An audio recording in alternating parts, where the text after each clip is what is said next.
So what does taming secret sprawl look like? So it can be quite challenging. So on this the top level, we have two columns here: unmanaged secrets bad, managed secrets good. So we want to hard code the secrets in clear text. We're not rotating secrets. We're using long-lived credentials that live on forever. And we compare this to the opposite, using vaults, automatically rotating them. But it keeps going on. Permission scopes. We've got the principle of least privileges, making sure that we're not just creating admin credentials, auditing, etc., etc., etc. So it's actually quite daunting to do it. So how do we go from one side to the other? So Andrei, I want to start with you, because you've done this. Perhaps you weren't ever on the left side, but you've certainly gotten further and further of right. What do you start? How do you start dealing with this? What do you do you prioritize stuff? Do you tackle it all at once? How do you actually go about solving this issue? If someone's listening, go, okay, I have an issue, but what do I do? How do I start? So we didn't have a fresh start, but we did have a start. When my team got formed, we were set to design and carry the company into the cloud. And then we got a chance to look at what our company was already doing, what Bestseller was doing for secrets. And we decided that's not going to cut it. That's going to be useless for us. It's not automatable. It's not what we need. So we had the courage and we pushed a lot, actually. And we ended up succeeding, and we deployed our own secret server. We were using Vault from HashiCorp. And then we had a long process of building a structure for the teams and environments, and then defining how that should work and teaching everybody how to use it and what we expect from them. And then also leverage this technology to do automated credentials, dynamic secrets, integrating with workload with identity, secretless workloads and all that kind of stuff. And it's still a very much ongoing process, because the things we did in the beginning, now they have really good alternatives. They are even better, and we learn as we go as well. So after that, after we were happy and we were kind of in a good place, we looked at how do we clean up what we already have, especially the ton of legacy code that we brought in from the old ERP systems, the old side projects, the old consultancy, that solutions that we purchased. And we saw a lot of problems in there. And we looked at GitGuardian, and I can go into why, but we thought it was the best one. And we used that to see what problems we had. Afterwards, remediate them one by one, and then block, right? Use the technology to make sure secrets don't end up in our repositories, and that people use the right solution that we made for them. Yeah, so that's kind of the story. One thing that you said there, which is interesting, is you said courage, and I feel like that's very true. It does take courage to be able to go on to this because it's a big journey, and one that certainly comes with a lot of challenges. I want to put this over to you, Mike, because as someone that creates some of the tools for this, where would you recommend people to start in starting to deal with this project?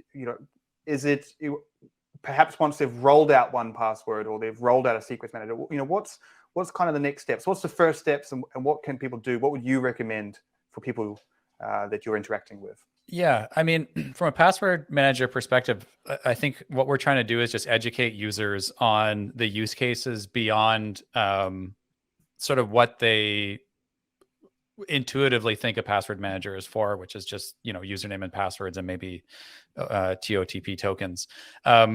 So I think it's really our role to try to educate users on all of the other secrets they're touching day to day that they might not even be thinking about, and trying to encourage them to use those, and then make the process as seamless as possible, that, again, we can start moving up the SDLC to start, going from the individual developer and their workstation to pipelines to actual infrastructure.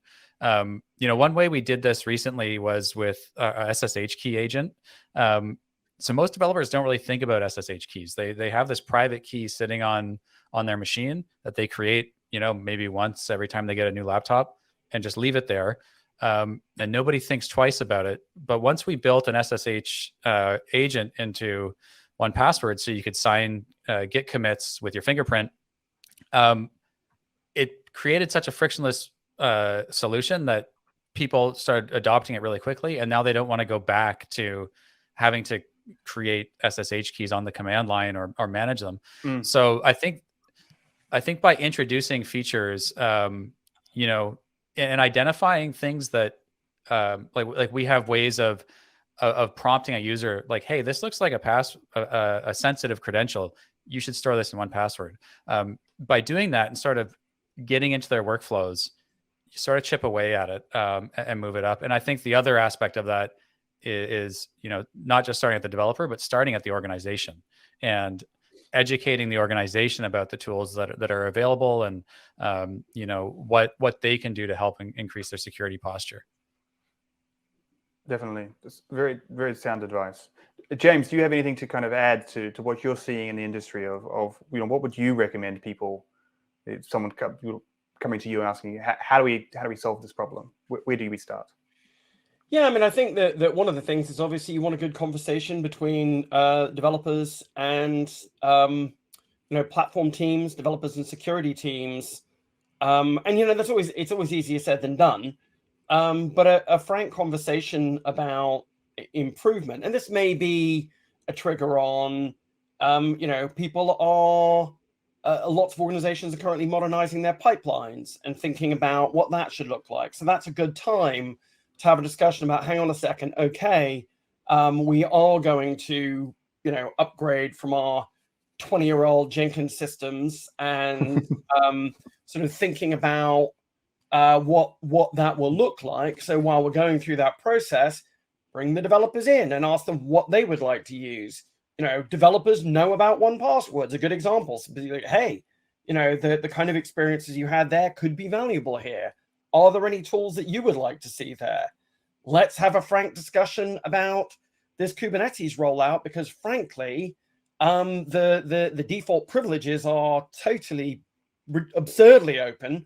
We're going to need secrets if we're going to have these microservices. So let's have that conversation together. And I mean, that sounds a bit sort of a little bit apple pie, but I do think a frank conversation between the different constituencies is going to be helpful. It's not that developers don't care. It just hasn't necessarily been something that they have been thinking about. So involve both or all three of those, platform, security, and developers, in a conversation about moving forward and making secret sprawl and secrets management a problem that the organization is going to fix together. Because I think that's how we've solved, or that's how we've got better at some of these things. Testing itself, the shift testing left. These are things where you provide better tools, but also you listen to developers and you bring them closer to the platform teams. You made me feel quite old there, because you were like, oh, my 20-year-old Jenkins things. I remember seeing, it feels like yesterday, someone showed me Jenkins for the first time, and it was the most wild thing I've ever seen in my life. Like back then. So you can do what automatically? Oh, mate, obviously now it's very old. But I'm old enough that I remember talking to Kazuki when he just built it and was running on a laptop under his desk at Sun Microsystems. It was called Hudson. So, we can, if we want to show how old we are, I mean, there's a lot of white in my beard. Now, we're running out of time, and I know I'm not going to be able to get through everything, but I think that's okay because the conversation is great. And there's a question that's come into the chat that I think is really interesting, and we can talk about this. It's from Anonymous User 35, first name or last name, I'm not sure. But the secrets, basically the question is, are secrets only the responsibility of the security team? How can engineers actually help? So I just thought maybe we quickly spend some time on this at an appropriate time. Andrei, how can developers help the engineering team? You're part of the ops team. What would you, or the DevOps team, what would you kind of really like to see some of the developers or take on to help this?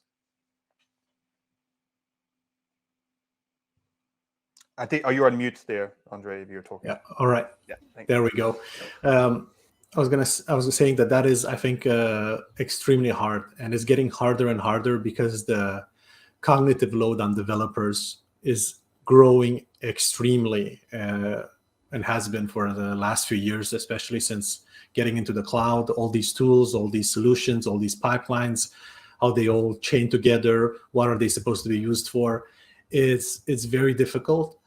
So I don't blame developers so much, but there needs to be, at the end of the day, a simple, common sense stuff that we have seen is, if you committed your password, if it's in Git, then you should consider it leaked. It's not enough that you amended your commit or changed the history.